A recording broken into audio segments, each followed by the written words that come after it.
Voilà, nous lançons le live. Impeccable. Mais il y a des fidèles, des fidèles, des fidèles, des fidèles. Est-ce que vous m'entendez bien, tout le monde? Est-ce que vous pouvez me dire ça? Parce que je suis pas un expert audiovisuel et j'aimerais bien savoir si vous m'entendez comme il faut. Je fais des tests évidemment en amont, mais quand même.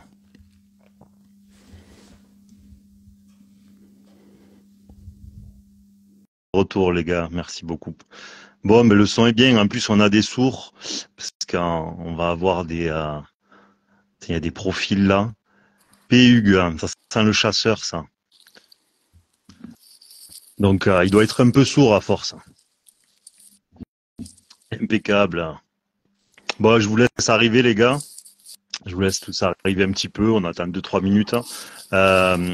S'il y a deux petits bugs techniques, vous me dites. N'hésitez pas. Hein. On sait jamais. Et voilà, en tout cas, on fait au mieux. Je suis bien cadré parce que je crois que donc c'est Clément qui va interviewer aujourd'hui.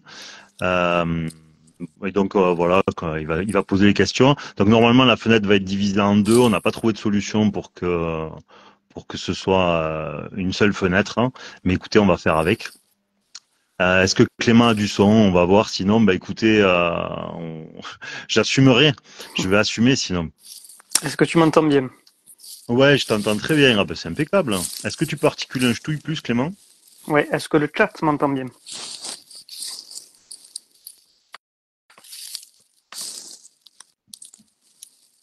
Est-ce que vous l'entendez bien vous aussi? Désolé, il est compliqué de faire les réglages en amont parce que c'est un petit peu, ça diffère un petit peu.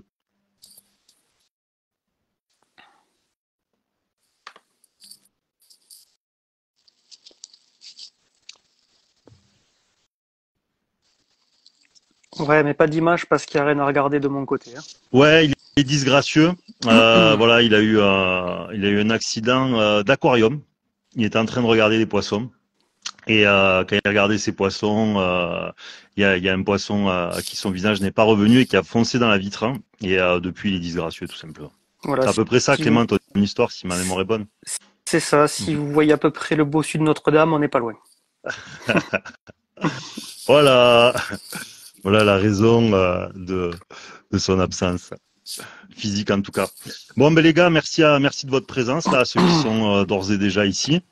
Donc ce soir, on va essayer de répondre à quelques questions que j'ai reçues, tout simplement, et essayer de rentrer un peu plus dans les détails. Donc je vous prie à tous, hein, je le mets toujours en introduction, on essaye, c'est des sujets des fois qui sont délicats parce qu'on heurte tous les systèmes de croyances, hein, et le problème c'est que voilà, on a tous nos limites hein, et nos conditionnements, donc essayer de faire preuve du plus de recul possible par rapport à ce qui est dit, voilà. Et donc on va faire au mieux. N'hésitez pas. Alors l'objectif c'est qu'on réponde à des questions qui nous ont été posées. Et Clément, ce qu'il va faire, c'est parce que moi je ne sais pas faire deux choses à la fois. Je ne suis qu'un homme. Et donc lui va relever les questions s'il y en a certains d'entre vous qui en ont en dessous. Et comme ça on peut approfondir si moi je réponds quelque chose qui est incomplet ou qui vous paraît être incomplet ou un système de croyance. Voilà. Donc c'est l'objectif. Et n'hésitez pas si vous voyez dessous. Lui il va faire le taf de relever tout ça. Et comme ça on va au bout des questions. Voilà. On démarre avec celles qui ont été posées. Et vous, si celle-là en entraîne d'autres, foncez, n'hésitez pas. Voilà. Clément, par quoi voulais-tu commencer?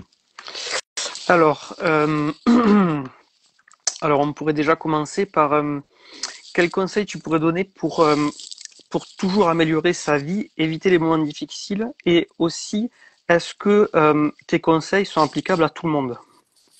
Alors les conseils sont évidemment applicables à tout le monde. Donc moi, ce que je me suis aperçu, alors j'ai pas fait exprès, hein, c'est-à-dire c'est un hasard malencontreux, bien que là il nous soit profitable. En tout cas moi il l'a été à d'autres évidemment qui ont compris ces systèmes-là. C'est-à-dire que, comme je l'ai dit dans ma vidéo récemment, je suis darwinien jusqu'au fait qu'il faut s'adapter. C'est-à-dire qu'on a deux façons. Soit on fonctionne en essayant d'améliorer notre vie en pensant ce qui serait la condition de cette amélioration. Ce que je veux dire par là, c'est que tous autant que nous sommes, nous pouvons nous dire que demain, si nous avons, je ne sais pas, une femme ou un époux, une plus belle maison, une famille, d'accord, ou qu'on puisse faire notre passion tous les jours, qui est tel sport, etc. tout ça serait le rassemblement des critères pour notre bonheur. Et en fait, on se retrouve, et l'Occident en est vraiment l'exemple, et on se retrouve finalement un matin et on n'est pas plus avancé, et au contraire, on est même triste de notre situation. Pourtant, sur le papier, on réunit toutes les conditions, en tout cas, du modernisme, du bonheur. Voilà. Et donc on a trouvé des limites à ça. On a trouvé des limites à ça. Et donc à travers la mécanique de la vie, le but c'est de probabiliser justement ce qui serait la condition d'une amélioration. C'est-à-dire qu'au lieu de penser de manière soit sociétale, soit humaine, c'est d'essayer de dégager des tendances, des lois de l'univers qui elles seraient des fondements beaucoup plus profonds et des règles beaucoup plus profondes de ce que vraiment l'objectif de la vie humaine et donc de l'incarnation, si on peut le dire ainsi.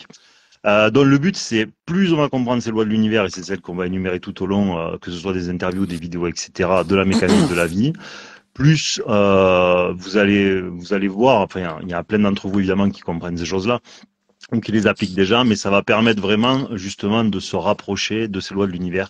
Et si vous vous adaptez à ce que la vie attend de vous, évidemment votre condition s'améliore. Mais par contre, là où on croit que notre bonheur est, je vous dis n'importe quoi, par exemple, je vais changer de travail et ça va être ça maintenant mon nouveau travail, je vais m'épanouir, ou je crée cette boîte, ça va être génial. Et finalement, je me retrouve que ça se passe très mal, ou que je suis très malheureux dans cette entreprise, ou trop stressé, ou dans l'oppression, ou ce que vous voulez. Et donc finalement, moi, ce que j'avais projeté comme étant mon futur bonheur ou ma future tranquillité, eh ben finalement je me suis trompé, tout simplement. Et donc l'objectif, au lieu que nous projetions quelque part notre croyance de ce qui serait notre bonheur ou notre salut, c'est justement de se sortir de ça pour rentrer dans une forme de rationalité qui est pleine de lois de l'univers et qu'on va énumérer, comme je vous dis, tout au long de la mécanique de la vie, des échanges que nous aurons ensemble, pour justement faire ce que la vie pourrait attendre de nous. Voilà, parce que peut-être que justement, il faut refuser ce travail-là, par exemple, pour aller vers un autre, ou pas de travail pendant un temps pour avoir une construction sur un autre plan et qui, lui, est ce que la vie attend réellement de nous. Voilà. Et donc, c'est autour de cette dynamique qu'on va améliorer notre condition et surtout améliorer encore notre vie, ce qui est l'objectif. Parce qu'on est vraiment sur Terre pour ça. On est sur Terre pour évoluer. Tout ce qui n'évolue pas meurt sur Terre. Et donc, on doit vraiment tourner autour de cette dynamique à travers des lois de l'univers. J'ai été un peu long, je peux en rajouter, mais sinon on va marcher sur d'autres questions. Donc on va y aller soft. N'hésitez pas à poser des questions sur le chat, hein. Parmi les lois que tu as identifiées, il y a toujours cette notion de probabilité. Alors le cerveau humain, il est très binaire, il aime pas trop les nuances. Et les probabilités, c'est un peu des nuances. Tu peux nous en dire plus sur comment tu Alors les conçois tes probabilités, je lois à l'ai travers déjà les probas? énuméré, mais je vais le répéter parce que ce qu'on est en train de parler, je vais le répéter sans cesse. Parce qu'en fait, notre condition fait que nous revenons continuellement à nos habitudes et nous l'oublions. Alors que tout ça, on le fait quotidiennement sans faire exprès. Mais simplement, il faut essayer d'aller plus loin ou de le transposer plus régulièrement aux événements importants de notre vie. Les probabilités, si vous voulez, vous les avez en permanence. C'est-à-dire que se lever le matin, vous êtes régi par les probabilités. Vous n'avez jamais une probabilité absolue de vous réveiller, d'accord. Quand vous prenez un traitement médical, c'est toujours par probabilité que nous le prenons, hein. Voilà. L'exemple que je prends toujours, c'est la voiture. Si vous aviez 9 chances sur 10 de mourir lorsque vous la prenez pas. Donc ça veut dire que la probabilité de votre inconscient, elle est permanente en fait. Voilà. Donc c'est-à-dire que la probabilité est ce qui fait qu'on engage la vie. À partir de là, ça veut dire que c'est la condition à la vie humaine, en fait. C'est la condition à la vie humaine. Et donc, ça veut dire que c'est une loi de l'univers. Ça veut dire qu'elle va avoir des fondements qui vont régir, organiser le vivant. Et si on comprend une loi de l'univers et qu'on s'y adapte, on va améliorer notre condition. Et c'est ça l'objectif.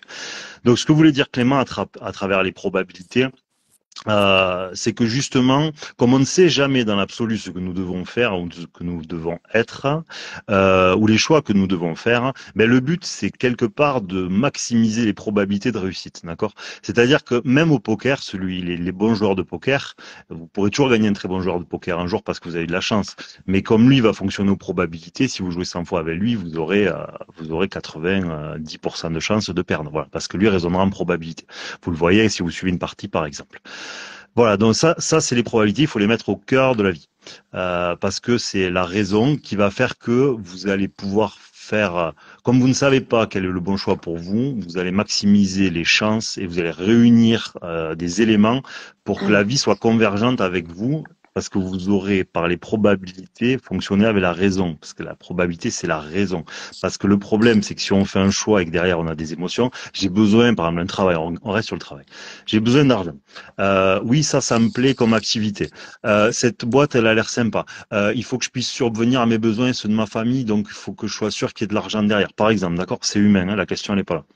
Simplement, ce sont des paramètres émotionnels qui vont conditionner ou beaucoup trop orienter notre choix. Le but, c'est de diminuer les paramètres émotionnels et les paramètres conditionnés, si je puis dire, ou appris, et justement s'abandonner à essayer de s'abandonner aux probabilités. Voilà, pour qu'il y ait un ensemble d'éléments qui soient convergents. Comme ça, on maximise nos chances de réussite. J'ai oublié quelque chose, Clément, ou j'ai été à peu près synthétique? Ouais, c'est pas mal. Alors, on a une question de Emilien qui dit du coup, est-ce que tout n'est pas que hasard au final? Qu'est-ce que tu pourrais lui Alors, répondre? effectivement, ce qu'il dit, c'est une question qu'on s'est tous posée. Moi, j'ai longtemps pensé que c'était le cas, hein, comme tout le monde, jusqu'à ce que, malencontreusement, à force de comprendre des phénomènes, m'aperçoive que la place du hasard était basse. Notamment si, dans notre quotidien, on prend pas toujours le temps de regarder tout ça. Mais si vous regardez que ce soit la biologie est incroyable. Ceux qui regardent la biologie un peu en profondeur, c'est incroyable. Les mathématiques, l'astrophysique, hein, quand vous voyez la probabilité que des éléments se soient réunis pour remplir la fonction, je vous dis n'importe quoi, un système solaire, la rotation de la Terre, hein, et vous êtes sur des chiffres qui sont de l'ordre de 10 puissance, des dizaines, de dizaines, de dizaines, de dizaines, c'est-à-dire qu'il y a un niveau de précision qui est astronomique, hein, et vous décalez un chiffre à la je sais combien de décimales et tout bug, hein. Plus rien ne fonctionne. C'est-à-dire que nous sommes entourés par un monde qui est d'une précision inimaginable pour nos petits cerveaux d'humains. Et de cette précision des lois de l'univers, on est obligé de se dire que l'humain qui est au milieu de tout ça est régi lui aussi par des lois de l'univers, mais pas que par des lois biologiques, par des lois aussi, si je puis dire, d'évolution personnelle et comportementale. Parce que nous avons un rapport avec la culpabilité qui est une spécificité humaine, hein. La conscience et la culpabilité, ça reste une spécificité humaine. Je veux dire le degré, hein, parce que sinon il y en a plein qui vont me sauter dessus. Oui, les animaux. Non, mais le degré est quand même globalement beaucoup plus élevé chez les humains. Et donc, à partir de là, les humains ont un rôle à jouer sur Terre. Et ce sont des êtres qui ont toutes les prérogatives pour être des êtres qui sont testés, parce ils sont justement soumis à bien, mal, bon, mauvais, mieux, moins bien. Etc. Donc le hasard, le problème c'est que le monde qui nous entoure nous montre que le hasard n'existe pas. Donc la place de l'aléatoire est assez faible. Voilà, je parlerai plus d'un aléatoire que d'un hasard. Voilà, un certain aléatoire, mais parce qu'on appelle hasard ce qu'on n'explique pas. Mais il faut s'autoriser à essayer de l'expliquer tout au long de notre vie pour justement gagner en raison et affiner les possibilités. Parce qu'en fait, si on était parti de ce principe-là aujourd'hui, on n'aurait ni le béton, ni le Wi-Fi, ni ce que nous sommes tous en train de faire là, ni l'IRM, etc., etc. Donc ça veut dire qu'on s'est autorisé à se dire que l'humain pouvait lire entre les lignes de l'univers, et des fois on est surpris de ce qu'on y trouve. Donc le hasard, très peu, parce que l'univers est trop précis. Moi perso, je pense qu'il n'y en a pas. Ok, ok, ça marche. Tu as parlé d'émotions tout à l'heure par rapport au choix que les gens y font. Et du coup, est-ce que les émotions, c'est pas justement quelque chose qui va altérer un peu le jugement et altérer la dose de probabilité qu'on distribue aux choses? Euh, D'où elles viennent d'ailleurs cette émotion, enfin, cette influence des émotions dans nos choix? Alors les émotions, si vous voulez, l'exemple pour pas rentrer dans des heures de débat autour de ça, parce que ça fait partie des sujets qui ravivent les passions. C'est aussi simple que ça, les amis. Vous déboulez aux urgences, d'accord? Vous avez un interne, c'est son premier jour, il a pas fait de stage. Vous avez une blessure très grave. Si quand il vous regarde, il se fige, hein, et il n'est pas lucide quant à ce qu'il doit faire, vous allez mourir. Si un pompier vient vous sauver à la maison ou parce que vous avez eu un truc X ou Y et que le pompier euh, est tétanisé par ce qui est en train de se passer, vous allez mourir. Si vous tombez par terre et qu'il y a deux personnes et les deux se figent parce qu'il n'y en a pas un qui comprend qu'il faut faire un massage cardiaque, c'est pareil, vous risquez de mourir. Donc, c'est-à-dire que les émotions sont informatives, elles sont utiles à notre évolution parce qu'elles nous permettent justement de nous poser des questions, elles nous permettent de discerner le bien du mal, le bon du mauvais, elles nous permettent l'empathie, elles nous permettent de comprendre l'autre, elles nous permettent de nous comprendre nous. Mais il faut comprendre que dans l'absolu, une trop grande influence émotionnelle est négative parce que ça va nous empêcher de réagir avec la raison en fait. Et la raison, c'est le salut de l'humain quoi, clairement. Voilà, ça c'est un raccourci pour pas y passer des heures dessus, Clément. D'accord, ok, ouais. Donc il faudrait arriver en fait dans l'absolu à ce que les émotions elles nous servent au maximum et qu'elles nous desservent le moins possible, quoi. Complètement. Et du coup, à travers. C'est-à-dire, alors moi j'ai appelé ça. Alors ça, moi je le mets plus sur l'aspect empathique, hein, mais bon, ça marche sur l'émotion. C'est-à-dire, c'est le degré. C'est pas ne plus avoir d'émotion, c'est le degré de l'influence émotionnelle. Au lieu de prendre telle chose à 100%, ben, je le prends à 20, en fait, ou 10. D'ailleurs, je me souviens ce que ça fait, ma réaction est la bonne, mon mot est le bon, mais par contre, ça ne conditionne pas ce que je dois faire. Parce que si j'ai une influence émotionnelle qui est trop forte, ma réaction n'est pas une réaction de raison. Donc, elle ne me permet pas que ce soit de réagir convenablement, comme de faire les bons choix. Donc, on est obligé en fait d'amenuire l'influence émotionnelle, de diminuer la puissance pour que en fait nos actes soient les meilleurs, que ce soit pour nous comme vis-à-vis des autres, tout simplement. Ok, ok. Alors 2 secondes, je cherchais un lien avec ça. Alors les amis, n'hésitez pas, dans le chat, c'est Clément qui relève les questions qui vous passent par la tête en dessous de celles qu'on développe, hein. Donc une question peut amener 10 autres questions. On n'a pas de timing, voilà. Donc Alors, je fais un lien avec une autre question. ouais. Comment savoir si on a le droit ou non d'aider les autres? Le coquin. Et tu connais le lien, donc je te laisse développer. Alors là, bon, il m'amène sur un tout autre sujet. Alors ça, c'est un sujet qui est compliqué, hein. Moi, je considère que c'est un sujet que j'ai un peu compris tardivement. Parce qu'il est compliqué, il va contre notre nature même parfois, en tout cas moi il allait contre la mienne. C'est-à-dire que j'ai toujours pensé que aider était le fondement de ce qui était le bien, hein, tout simplement. Alors c'est pas complètement faux, hein, la question elle est pas là. C'est simplement l'influence que ça va et l'origine. C'est-à-dire l'origine de ce qui nous pousse à être quelqu'un d'aidant, euh, de quelqu'un d'altruiste, quelqu'un d'empathique, quelqu'un qui veut continuellement aider. Où est cette source? Et mon exemple, donc il y en a plusieurs d'entre vous qui ont déjà dû l'entendre, c'est l'exemple de quand vous prenez deux enfants, par exemple, dans leur jeunesse, ils vont donc deux frères jumeaux, c'est le mieux, ou deux sœurs jumelles. Donc à 5 ans, souvent vous allez déjà voir les traits de caractère se dessiner. Il y en a un qui va être beaucoup plus aidant que l'autre, par exemple. Et quand vous retrouvez ces deux personnes beaucoup plus tard, dans leur vie, vous apercevez que ces traits de caractère, ils sont toujours là. Donc ça veut dire que l'origine de ce qui nous pousse à aider, elle nous a été donnée, tout simplement. Et donc comme ça nous a été donné, la condition de ce qui représente le bien est un peu altérée parce que nous ne sommes pas méritants à être gentils, nous sommes ce qui nous a été donné. Donc si vous partez du principe, et moi c'est mon principe à moi, pas par système de croyance, mais par probabilité qu'il existe une origine créatrice, donc un Dieu, ça veut dire que c'est Dieu qui vous a fait gentil. Euh, et si nous sommes ce qui nous a été donné, celui qui est gentil ne vaut pas mieux que celui qui, lui, alors pas forcément n'est pas gentil, mais n'est pas aussi aidant. Donc ça veut dire que ça nous a été donné. Et donc quand on redistribue les cartes comme ça veut dire que nous ne sommes pas nous. Donc là, je vais vous faire un peu bondir, mais essayez de comprendre dans cette métaphore que il n'y a pas de bien ni d'excellence sans le mérite, quoi. Sans le mérite. Alors évidemment, on a tous un capital variable, on a tous des prédispositions. Pour tous les sportifs, vous le voyez continuellement. Il y a des gens qui auront toujours plus de prédispositions que d'autres dans certains domaines, et puis d'autres sont meilleurs ailleurs. Voilà. Et donc le problème, là où je voulais en venir, c'est que ce qui va pousser à être un aidant ou à faire passer les autres avant nous trouve son origine dans ce qui nous a été donné. Donc, quelque part, alors là, ça, il faudra vraiment rentrer dans les détails. Plus tard, on abordera ce sujet-là. On trouve cette origine ensuite dans nos traumatismes hein, ou dans nos difficultés de notre enfance et dans celles de nos prédécesseurs. Hein. C'est de l'épigénétique. Hein.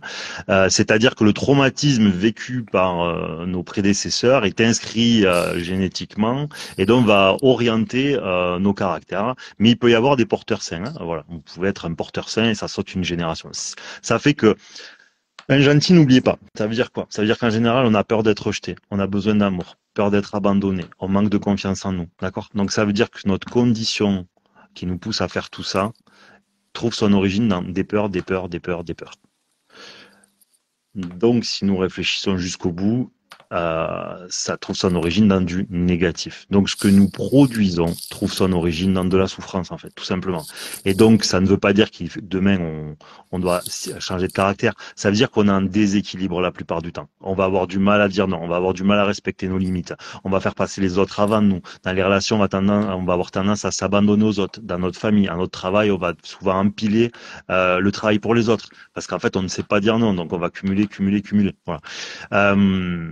Voilà le parallèle que je fais. Donc, pour synthétiser, il faut comprendre que la plupart du temps, ce moteur vient d'un moteur de souffrance familiale. Donc, ce qui nous pousse est négatif.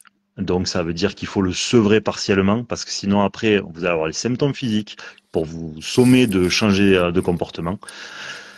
Et l'autre point que je viens d'oublier parce que je me suis égaré, donc le moteur, ça c'est donc c'est l'origine comme j'étais en train de vous dire. Et la deuxième chose, Clément, si tu as vu que mon cerveau est parti trop loin parce qu'il était déjà passé ailleurs, si tu as suivi mon raisonnement, mais sinon c'est pas grave, t'inquiète, je vais me débrouiller. Je t'ai perdu. J'étais en train de lire les questions. Ah bah écoute, on a mal fait notre père là. Donc oui, que ça ne vienne pas dans les origines, douleurs, souffrances de notre vécu et de nos prédécesseurs. Ça c'est vraiment le plus important parce que sinon ça veut dire que ce qui nous pousse, hein, comprenez vraiment ça, ce qui nous pousse, hein, soit c'est parce que ça nous a été donné, soit c'est que c'est une souffrance qui nous pousse. Et dans les deux cas, c'est négatif. Donc, si c'est deux choses négatives qui vous poussent à faire quelque chose, croyez bien qu'à la croisée des chemins, au bout d'un moment, l'univers, la loi de l'univers va vous dire que vous êtes en déséquilibre comportemental, qu'il faut que vous sachiez respecter vos limites, hein, parce que sinon, ben l'univers va vous sommer de changer de fonctionnement obligatoirement. Donc, vous allez attirer que des situations qui vont vous mettre face à vos excès, tout simplement. Alors, pour rebondir à ça, j'ai Santangelo qui pose la Ouais. question, mais du coup, si on n'a jamais de mérite, comment on fait pour évoluer? Je pense qu'il parle de si on n'a jamais de mérite, dans le sens où si ça nous a été donné, hein, tu vois. Alors, Comment c'est on pas fait qu'on n'a pour pas de évoluer? mérite, hein. Ça veut dire que nous agissons en fonction de ce qui nous est donné. C'est un déséquilibre, hein, et il faut raisonner en termes d'équilibre. Hein. Voilà, ça fait partie des grands sujets de la mécanique de la vie. Tout est un équilibre sur Terre. Hein. Le déséquilibre d'aujourd'hui sera le rééquilibre de demain. Hein. C'est la loi de l'univers. Euh, tout excès dans un sens ou dans l'autre doit à un moment donné produire l'effet inverse. Donc l'humain est régi par la même chose. Hein. L'atome, il y a autant, si ma mémoire est bonne, de protons que d'électrons. Hein. Donc si dans l'atome vous avez un équilibre, il dit qu'il y a des équilibres dans l'atome, il y a destruction. Donc si l'atome et les lois de l'univers et les planètes fonctionnent comme ça, comprenez bien que l'humain a la même chose à faire. Ça veut dire si notre comportement, lui, ou notre fonctionnement est par exemple trop dans une forme sacrificielle, trop dans l'aide, ou tout autre sujet, d'accord, trop dans l'égocentrisme par exemple, c'est la même chose. Hein. C'est un déséquilibre comportemental parce que l'univers ne sait pas fonctionner qu'au positif. Seul le neutre est positif, d'accord? Seul le neutre est positif. Il faut vraiment comprendre ça. Parce que le neutre, c'est l'équilibre. Le positif est négatif. S'il n'y a que soleil, il n'y a pas de vie.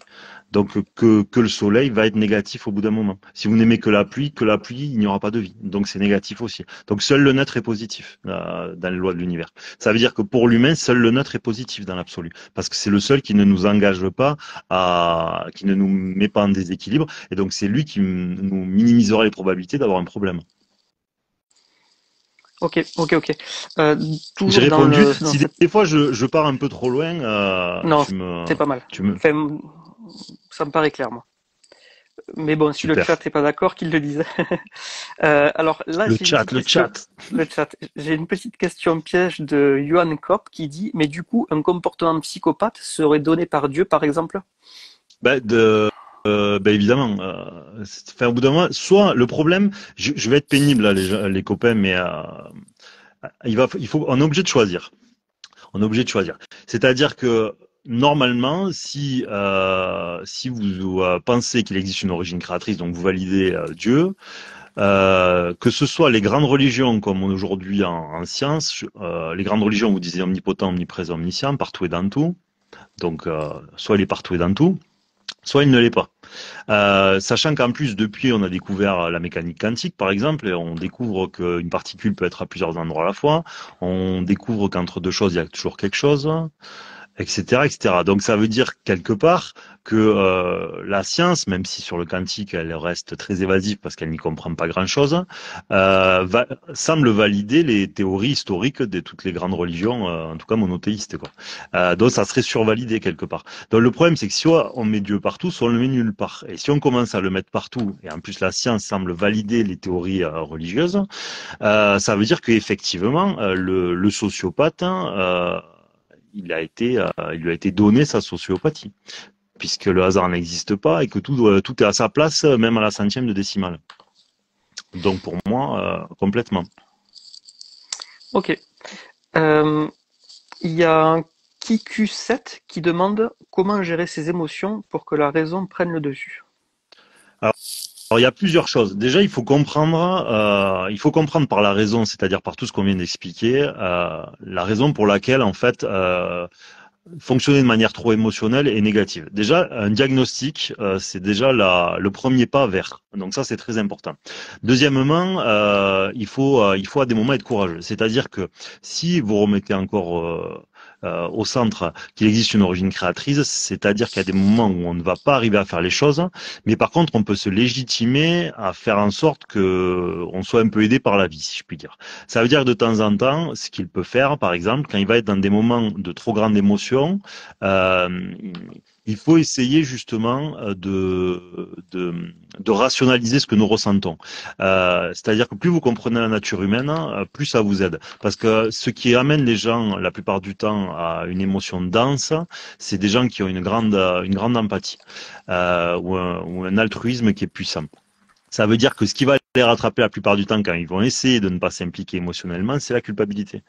Donc la culpabilité, pour la chasser, il vous faut vous aimer plus et il faut accepter il faut accepter de respecter vos limites. Si vous faites ces deux choses-là, après je ne veux pas rentrer en psychologie parce que sinon on n'est plus le mécanique de la vie.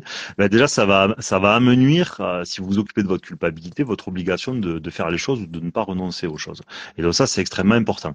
L'autre chose, c'est que quand vous avez à des moments des situations, d'accord, c'est-à-dire que les situations sont générées par le fait que vous êtes émetteur de euh, de trop d'empathie, de trop d'émotions, d'accord? Donc on va vous amener des émotions puisque nous sommes sur Terre pour évoluer. C'est comme si Dieu ou qui vous voulez allait générer des épreuves pour vous. Il vous met face à, d'accord, comme un sportif. Si vous voulez progresser à tel sport, ben, vous allez vous entraîner. Donc il faut qu'on vous mette à l'entraînement, tout simplement. Donc ça veut dire que on va nous-mêmes la vie va générer des situations pour nous mettre face à ce qu'on a à sevrer, évoluer, équilibrer ce que vous voulez.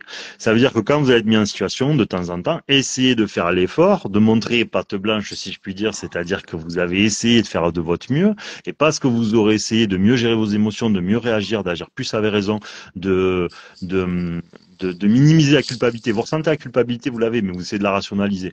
Et en fait, l'univers, il va vous regarder, ou Dieu il va dire, ah, bien travaillé le petit aujourd'hui, hein, fait le bon boulot. Hein. Et dans la fois d'après, ben, il va vous, au fur et à mesure, la vie va vous créditer, d'accord, un certain sevrage. Il va vous pacifier votre intérieur qui est dans le fond et douloureux parce que sinon on ne fonctionnerait pas comme ça. Donc on va vous redonner de votre complétude dans ce que vous avez perdu. Je pourrais rentrer beaucoup plus en détail, mais après, ça fait beaucoup et vous allez penser que c'est une croyance, alors qu'en fait, ça corrobore un ensemble, ce que je suis en train de dire. Donc, je veux pas trop rentrer dans les détails pour que vous pensiez ensuite que c'est complètement un système de croyance, ce qui est pas du tout le cas. Ok. Alors, c'est pas une question, mais il y a PUX522 qui dit j'ai eu le truc de la maladie physique pour changer un comportement. C'est 100% vrai. Alors, on n'est pas dans l'émotionnel, mais il y a quand même un lien à faire. Bien sûr, non, mais complètement. Alors, c'est Comme le hasard n'existe pas, s'il existe une origine créatrice, omnipotent, omniprésent, omniscient, ça veut dire que même dans la maladie, il y a alors c'est infect, hein, évidemment, j'entends bien que certains d'entre vous soit ont souffert d'un de leurs proches qui ont eu quelque chose, évidemment, mais essayez de comprendre on peut pas avoir deux maîtres, hein. Soit vous mettez Dieu partout, soit vous le mettez nulle part. Si vous le mettez partout, à partir de là, ça veut pas dire que vous allez comprendre, mais vous allez essayer ou vous autoriser à comprendre pourquoi quelque chose arrive, voilà. Et donc c'est la dynamique autour de la mécanique de la vie, c'est ça le but, quoi. Essayer d'extraire et probabiliser les raisons pour lesquelles soit un événement arrive, soit est arrivé, tout simplement. Bon, bah, écoute, merci à lui de mettre de l'eau au moulin, hein, il tournait pas assez vite. Ok, bon, Ah, je je mets pense de l'eau, moi. on a fait le tour. Enfin, on a fait le tour. Je pense que oui, parce que le chat pose pas de questions sur ça, donc on Non, ils va sont sur changer. Candy Crush. Ils sont sur Candy Crush. Je les vois là, ils ont tous des. Eh les gars, vous avez les filles d'ailleurs, vous avez tous des têtes à Candy Crush. Ils vont tous partir, ils vont dire c'est quoi ce type.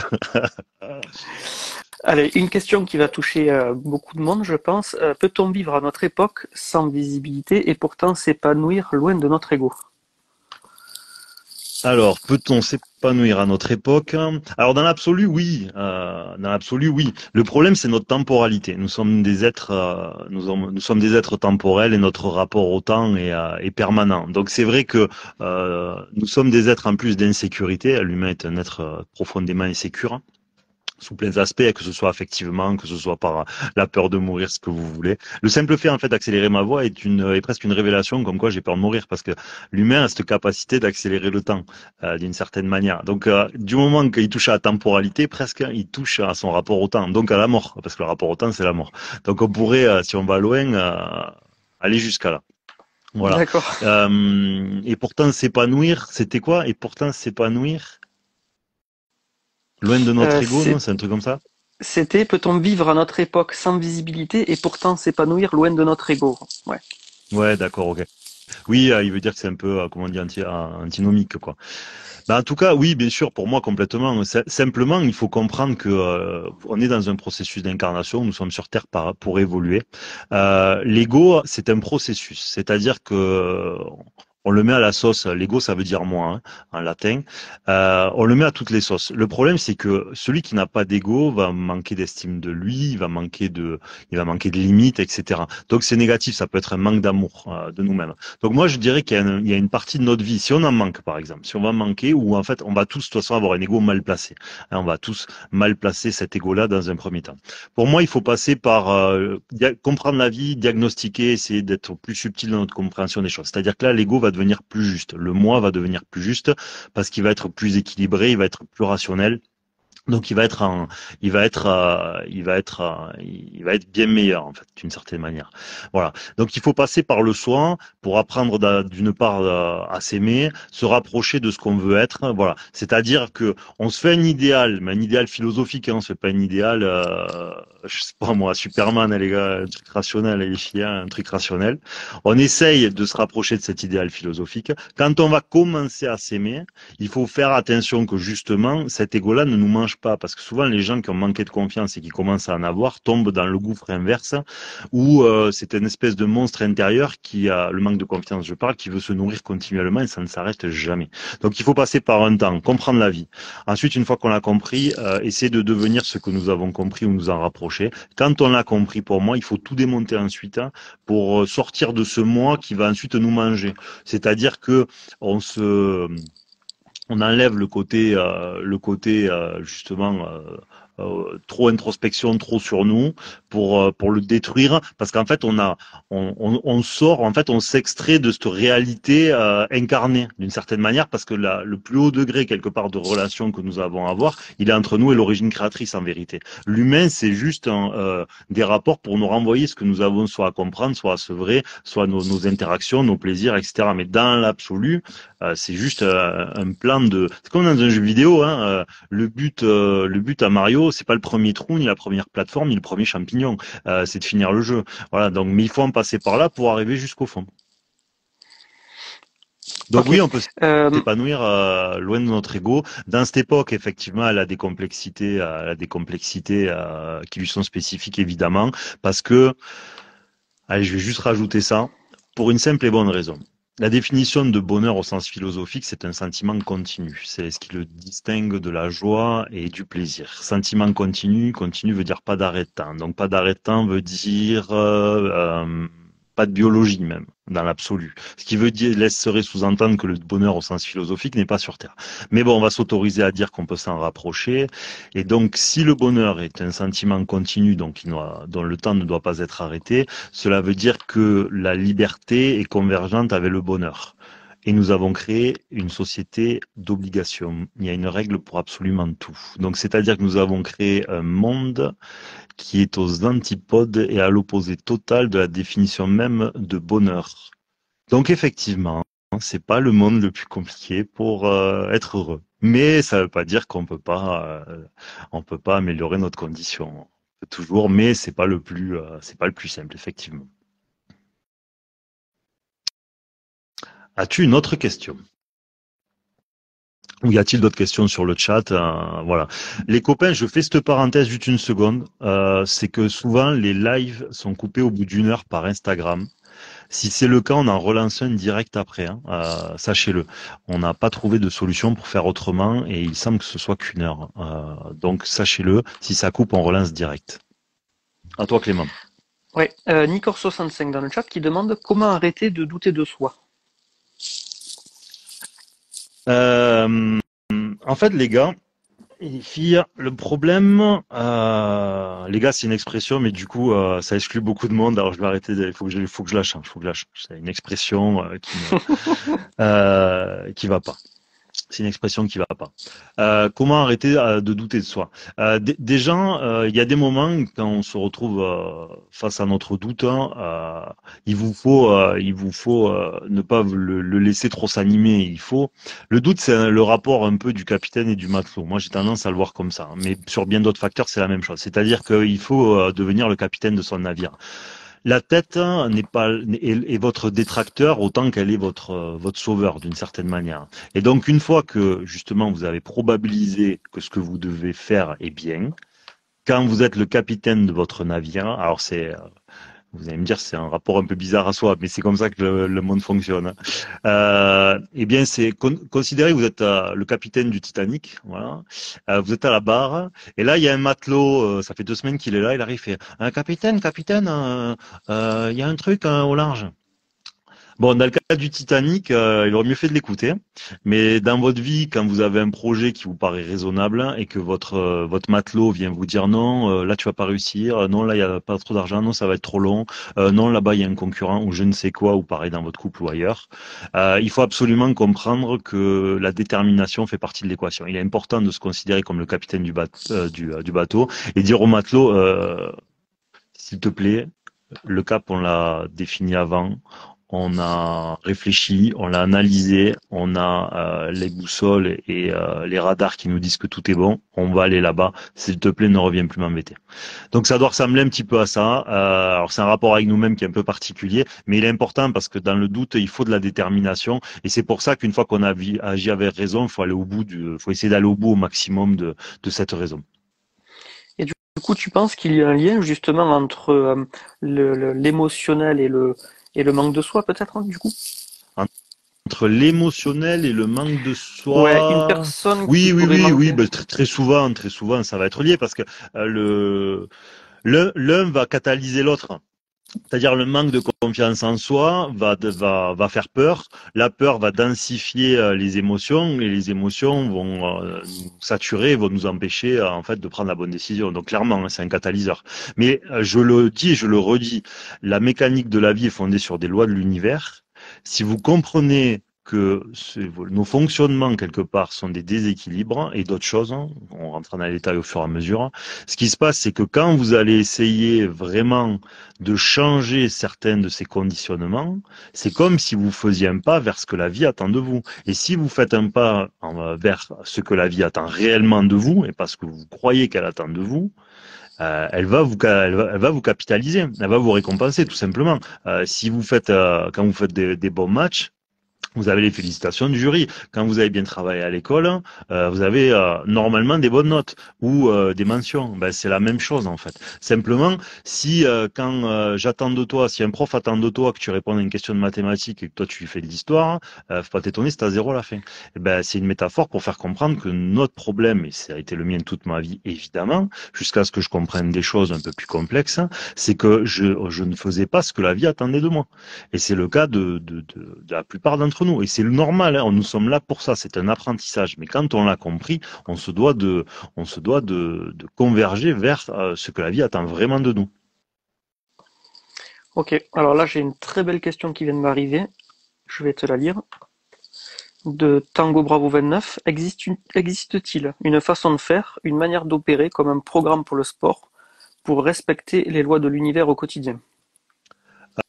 Non, parce qu'en fait, alors je pense, alors c'est bien d'analyser, de prendre un peu de temps pour ça. Il faut pas commencer à devenir un psychotique qui se casse la tête, hein. On est sur Terre quand même pour se régaler, mais on est quand même sur Terre pour évoluer. Faut pas oublier que c'est la raison de l'incarnation, c'est ça. Donc si on l'oublie, on finit par se rendre la vie compliquée parce que l'univers va nous sonner les cloches. Donc il faut pas l'oublier. Euh, alors moi je dirais non. Il faut juste occasionner des moments où justement quand il y a soit des difficultés, soit des déséquilibres, hein, essayer de les comprendre, de les isoler pour ensuite y faire attention. Et le mieux, c'est d'essayer de comprendre, de pas essayer de changer 50 trucs. Parce que le problème, c'est que s'il y a 50 points, comment dire, c'est une montagne devant laquelle on se retrouve, c'est impossible. Moi, je pense que l'idéal, c'est de prendre les choses les unes après les autres. Ce qui est compliqué, dans ce cas-là, c'est de prendre la cause. Il faut trouver des causes, des causes, des causes, des causes.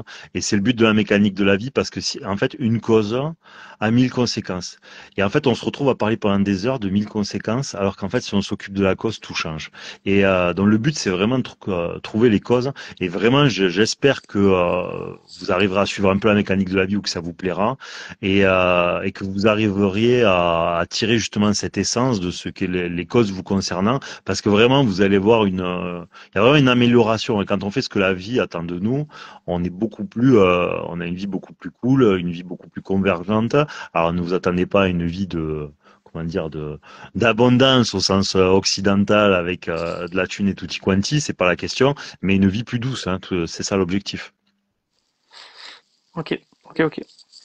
Euh, Adri MSF, Adri MSF, oui, qui demande quel conseil pour une personne qui se cherche, ne trouve pas sa voie pro ou sa place dans la société. Euh, bon, on s'éloigne un peu de la mécanique de la vie. On s'éloigne un peu de la mécanique de la vie. Je prends cette dernière question et après on essaiera de prendre des questions qui concernent la mécanique parce que là, les gars, je suis désolé, je pars, les amis, je pars vers quelque chose d'un peu plus psychologique, hein. Et c'était pas l'objectif. Mais par contre, ce qu'on va faire, je vais vous transposer les lois que je considère être les lois de l'univers dans ces cas-là. Là, le problème, c'est que quand tu ne sais pas ce que tu veux faire, hein, ce qui est légitime ou pas trop, ou que tu as des hésitations, ça veut dire que tu reconnais ton incertitude. Quand tu reconnais ton incertitude, en fait, la loi de l'univers qui doit être posée à ça, c'est la confiance. Parce que dans l'absolu, tu reconnais que tel taf que tu avais projeté comme étant ton travail idéal peut très bien être ton pire cauchemar demain. Et tu as raison. Et vous avez raison que de le penser. Donc, ce qu'il faut, c'est essayer de couper le cerveau autant que possible. Autant que possible, j'ai dit, évidemment, vous n'y arriverez pas, mais autant que possible. Et dire, et reconnaître auprès de l'univers, effectivement, je ne sais pas ce que tu attends de moi, je ne sais pas qu'est-ce qui serait le mieux pour moi. Donc, je m'en remets. Et alors, et comme je vous le rappelle au début, j'ai expliqué pourquoi la confiance, n'est plus ni moins que la foi, si vous le transposez au sens religieux, eh bien, c'est s'abandonner à la raison, d'accord? Donc la confiance, c'est une loi de l'univers. Si vous abandonnez à une loi de l'univers, et bien en fait vous vous adaptez et l'univers va essayer de vous faire comprendre l'endroit qui serait le plus favorable pour vous. Ça va vous paraître un système de croyance, hein. Ce que je vous dis, je l'ai fait parce que j'ai pensé que c'était logique, hein. Je pense que maintenant ça doit remonter à peut-être 7 ans ou un truc comme ça. Et c'est ce qui s'est passé. C'est ce qui s'est passé. Alors ça a mis quelques mois à démarrer et à partir de là, vous êtes adapté parce que vous avez compris une des lois fondamentales, donc l'univers va vous dire ouais c'est là-bas qu'il faut que tu ailles, grosso modo. Donc je vous conseille conseille de baisser vos doutes, hein, baisser votre mental, faites ce que vous pouvez. Et même si vous en avez, vous dites non, non, dans tous les cas, j'en sais rien, donc on verra. Et vous verrez, il y a des choses qui vont se dessiner, il y a des choses qui vont se passer pour vous amener là où vous devez aller, parce que vous avez compris une des lois fondamentales de la vie. Ok, donc du coup, on va faire le lien avec justement le rapport pas que les Occidentaux, mais en général, que le rapport des Occidentaux ont avec la foi et la croyance. Est-ce que tu peux nous en dire quelques mots sur ça? Ouais, alors là-dessus, moi je prie à chacun d'être le plus ouvert possible parce que peut-être qu'il y a il y a des pratiquants de certaines religions autour de nous et donc il est légitime que ça, ce que je vais vous dire heurte un peu, mais ça reste cool, hein, vous inquiétez pas. Le problème, c'est que si on a la foi ou qu'on essaye de l'avoir, déjà, première notion, la foi, au pays de la foi, il y a 10 000 degrés, d'accord? Comme au pays de tout ce que vous voulez. Faut arrêter, j'ai la foi, j'ai pas la foi. C'est pas parce qu'on pense qu'il existe une origine créatrice qu'on a la foi, d'accord? Au pays de la foi, il y a 10 000 degrés. Si on avait une foi absolue, nous aurions peur de rien, sauf si nous sommes suicidaires. Mais sinon, ça veut dire que vous auriez peur de rien. Donc, qui a peur de rien, bon, pour ainsi dire, personne.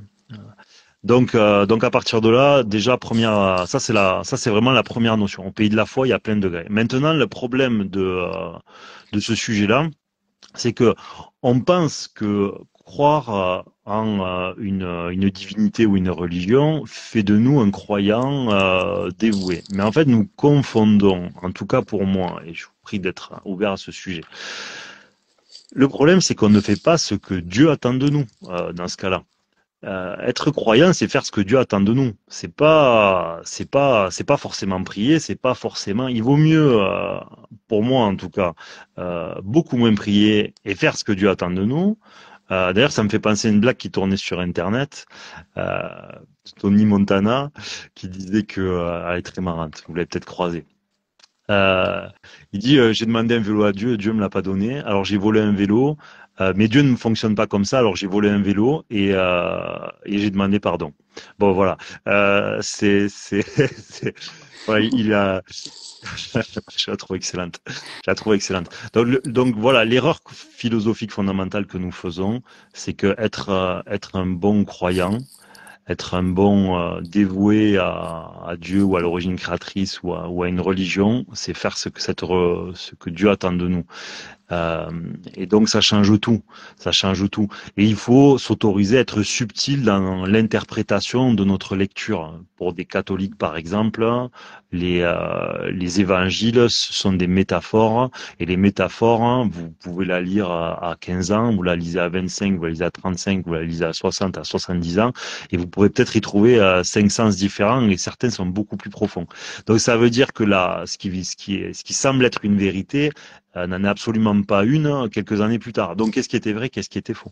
Donc, il faut s'autoriser à justement à remettre en question dans une certaine mesure ce qui est écrit pour justement probabiliser ce que l'origine créatrice ou la vie peut réellement attendre de nous. Donc, pour moi, avoir la foi, c'est faire ce que la vie attend de nous et pas autre chose. Ok. Bon, il y a pas de questions sur ce thème en tout cas, hein, Bon, sur le ben, chat. tout le tant mieux. Les amis, je le rappelle, si ça coupe, hein, on relance un live. C'est pas nous, c'est Instagram qui bloque hein, normalement au bout d'une heure de ce que j'ai compris. C'est la première fois qu'on le fait, donc à moins qu'ils aient fait une mise à jour. Tu peux continuer, Clément. Ok. Alors, question suivante. Que penses-tu de la loi de l'attraction? Est-ce, est-ce une loi divine ou loi de l'univers?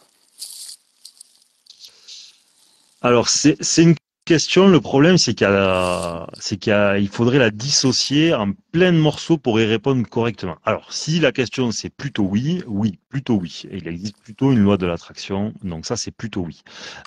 Simplement, le problème, c'est que la façon dont on le tourne est extrêmement vulgarisée. Et c'est là où je vais m'opposer un petit peu. C'est pas du stricto sensus, tu es ça, il y a ça. C'est un petit peu plus complexe que ça. C'est plutôt que la Terre est l'incarnation, la vie est une espèce de terrain de jeu. C'est un peu comme dans un jeu vidéo où pour devenir plus fort, la vie doit générer des émotions, des situations, des rencontres, des discordes amicales, familiales, affectives pour nous faire grandir à travers ce que j'ai déjà énuméré, la confiance et la conscience. Et dans la conscience, je le rappelle, il y a l'équilibre intérieur et le discernement. Et donc tout ce que nous vivons, c'est comme dans un jeu vidéo, quand vous voulez que le joueur devienne meilleur, donc il y a un programmateur qui a fait divers éléments pour justement pouvoir jouer ce jeu-là et s'améliorer au fur et à mesure. Voilà, donc il y a une loi, il y a une forme de loi de l'attraction, mais qui est beaucoup plus subtile que celle qu'on a tendance à énumérer. Voilà, dans les lois de l'attraction, c'est plutôt une espèce de phénomène de la vie qui va nous pousser vers ce qu'on a à améliorer et à corriger.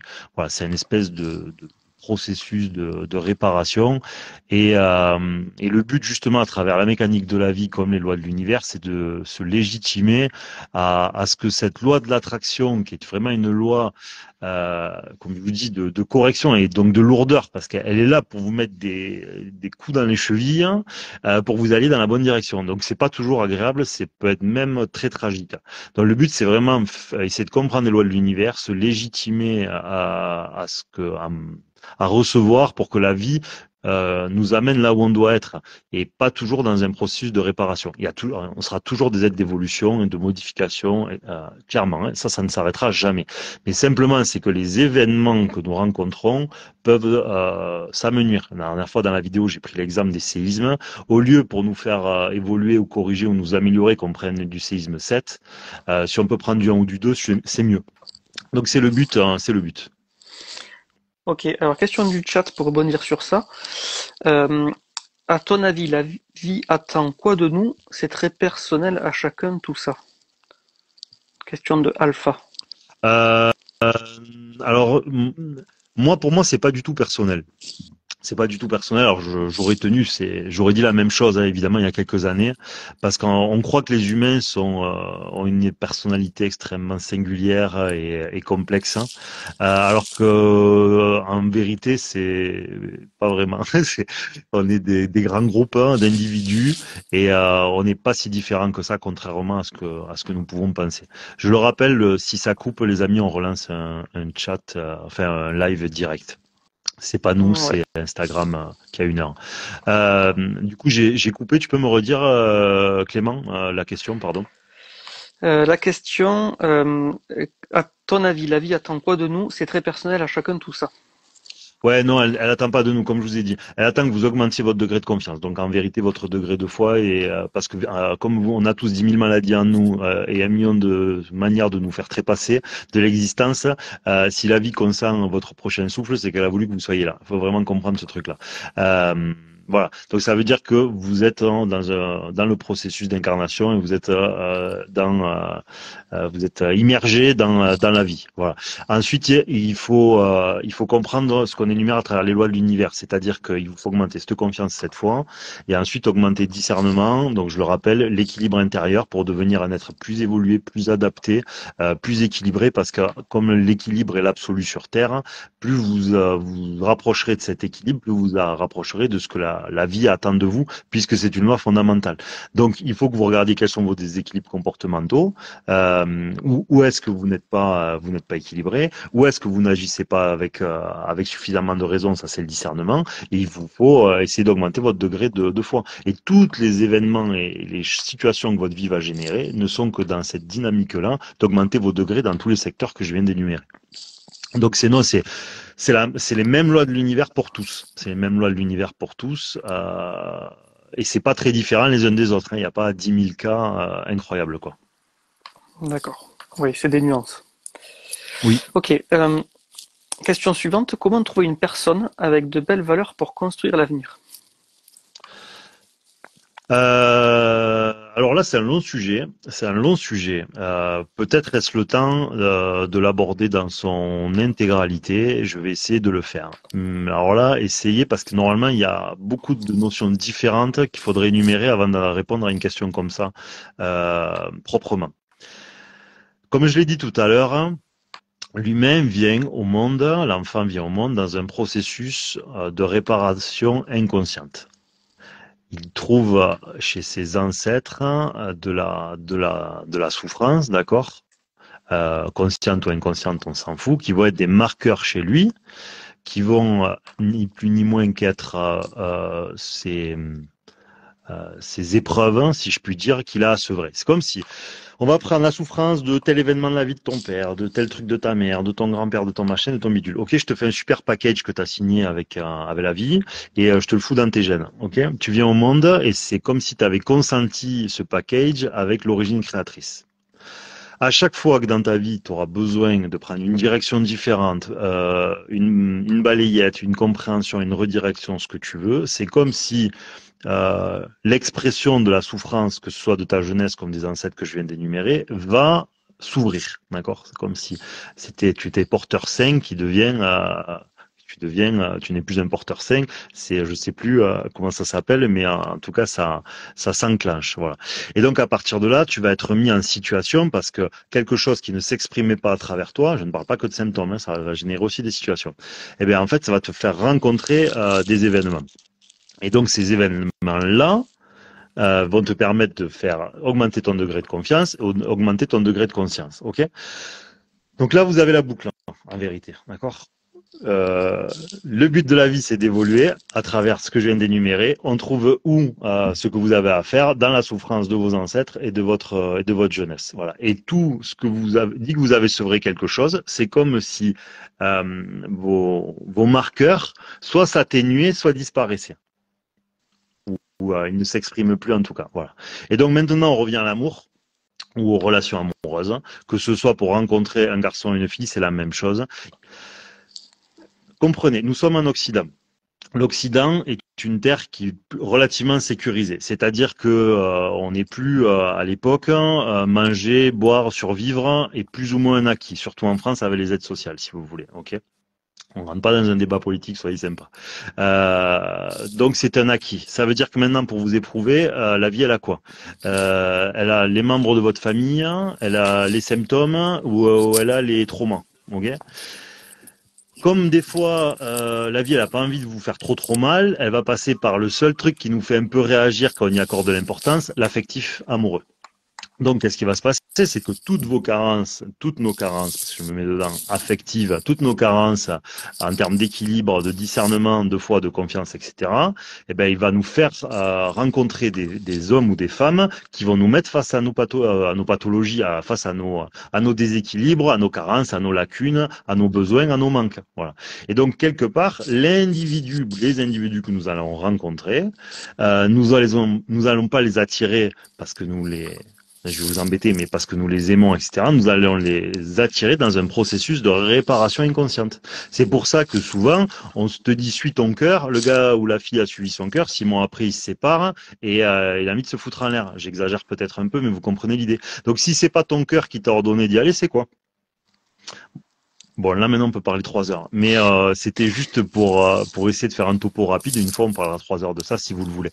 Donc ce qu'il faut, c'est minimiser, donc devenir un être plus équilibré, minimiser l'importance qu'a la relation et l'autre dans notre vie, parce que le problème c'est que nous attendons des relations, la plupart du temps, que l'autre vienne amener ce que nous ne sommes pas nous-mêmes arrivés à nous donner.